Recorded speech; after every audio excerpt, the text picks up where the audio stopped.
Good afternoon. Elvira Haezendonck is my name. I've been involved in this knowledge generation project since the second working session, and I was very much triggered and interested for the interesting angle of territoriality, the spatial part that was introduced here, a little bit new to me. It's not my comfort zone. I'm an economist, so I look at this transition in another way. And I thought it was really interesting to contribute because basically what I understand from port strategy, and I've been doing research on port strategy for a little bit more than 20 years now, is that they are at a turning point where they have to reconcile two very important, let's say, triggers for their success in the future, which is combining an interesting space allocation with still being a global competitor. And it's the ultimate reconciling of these two that is going to be crucial in this, what I believe, circular economic transition. So I've used the information from the working sessions and from what has been presented so far to link it to the research of what port authorities in terms of circular economic transition economically then do. And I believe there is an integration, a very interesting integration to be made, and also where port authorities can learn from. You would say, why port authorities? Well, port authorities are still the main cluster managers and may play an important role to support bottom-up initiatives of individual businesses partnering, but also to provide space as space allocators to make synergies happen. So I believe it's a crucial point of view to look at it from the port authorities' perspective and from how they deal with it in their strategy. So my initial research perspective would be, we can see that in the research on seaport strategy already. Well, ports do include circular economy in their top strategic ambitions. If we just go around the 11 ports under study here, you could see in their visions, in their expressions of strategic ambitions for the future, that in the top 3 of their ambitions, along with Internet of Things, etc., there is the transition towards circularity. So they have this ambition, they just don't know how to translate it yet. They're still struggling with that at the port authorities, that's for sure. At the same time, policy, just look at the EU policy, the latest version, they do stress that ports, especially ports, have a crucial role in this transition. Why? Because ports have their own core business and they serve the core business of all the other companies with material flows. So they have a double transition, if you want, to be made. So the challenge is huge and complex, with several initiatives boiling up, but at the same time we have to recognize today, if I look at the fiches, that nice word, but a very extensive research into initiatives that has been done here, if I look at that and I just look at the basic websites of the initiatives, at the stakeholders there, we have to recognize that they are sometimes not aware of each other's initiatives. So it still happens in a more or less uncoordinated, fragmented way. And most of the initiatives, as far as we could check so far, are still subsidized. They are not self-supportive yet. Of course, if we want this to be the basis of a new economic system, then sustainability, also in an economic terms, is crucial to make this the new core business of a port of the next generation. So what our interest is is how can a port and the port authority as a kind of manager, orchestrator in this ecosystem, how can they in an integrated way, in a sustainable way, go through this transition and maybe be a first mover. I mean, as we know, some ports will always proclaim they are the first mover, but we know that we can be the first mover based on first knowledge and on implementation.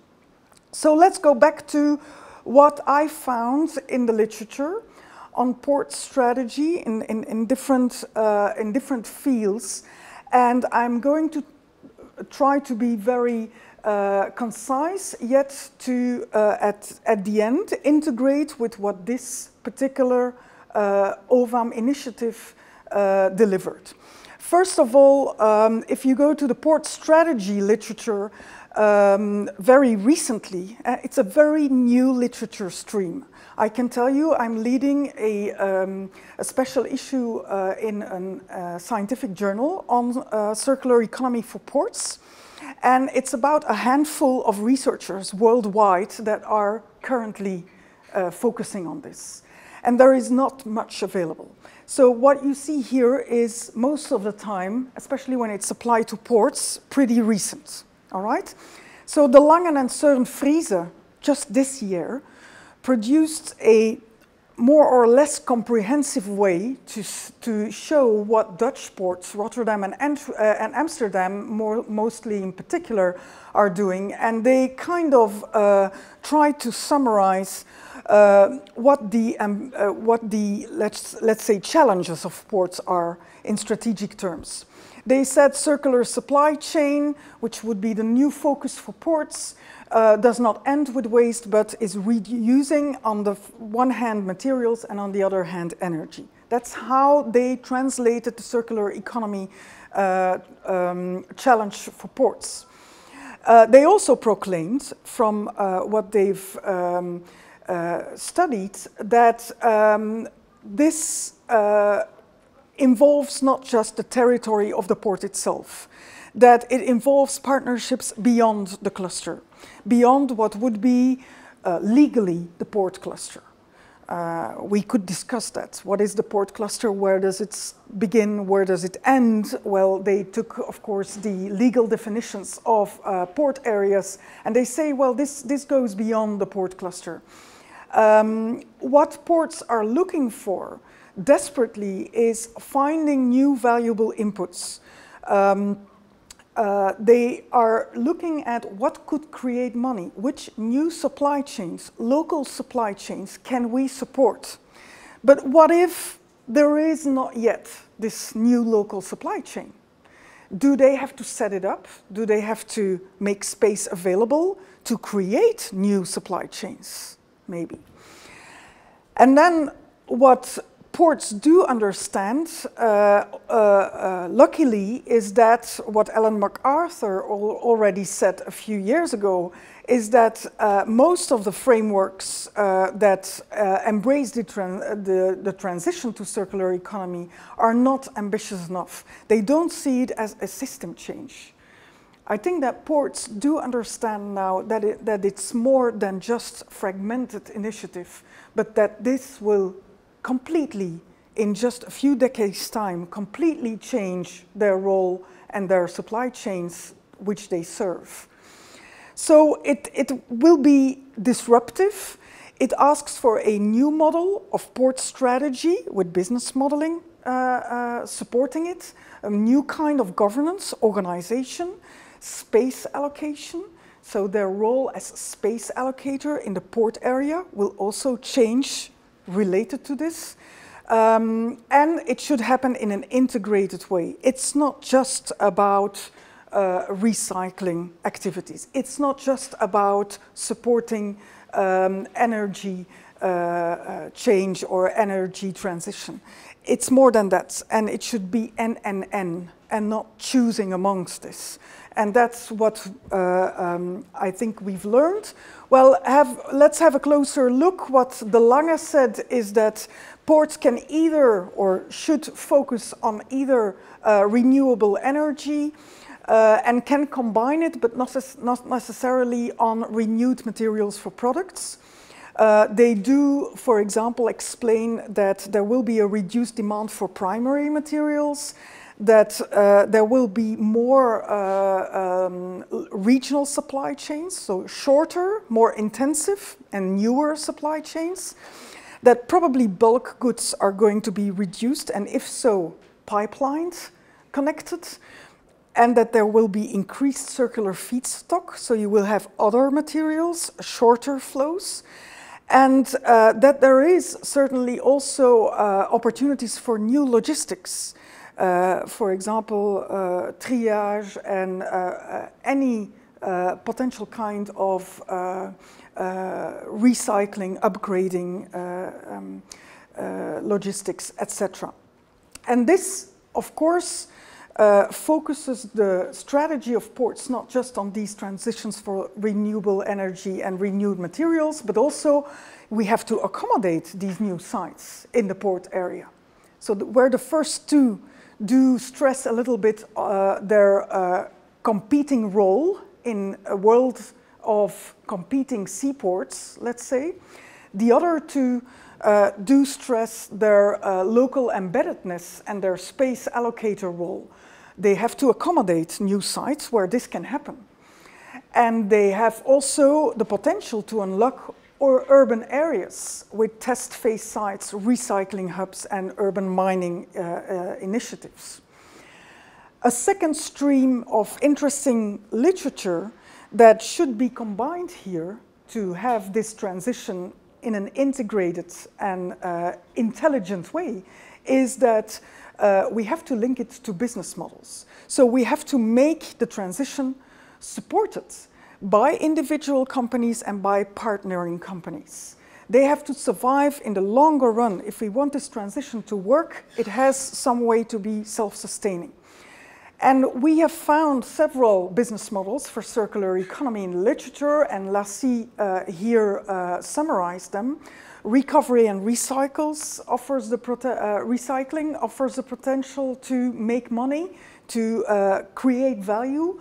Product life extender, product as a service, sharing platform, and circular supply chain. All potential new business models that could be considered also by the Port Authority. Thirdly, there is the territorial or urbanistic view on what the role of ports could be. Ports should be or should be the location and the facilitator of symbiosis with the industry, the local industry, sometimes even situated in the port area itself. It could also be the orchestrator of an urban symbiosis, and then finally, beyond the port-city or port-urban relationship, also the city-territorial symbiosis, for example, with inland hubs. Then I go to the work that has been done here by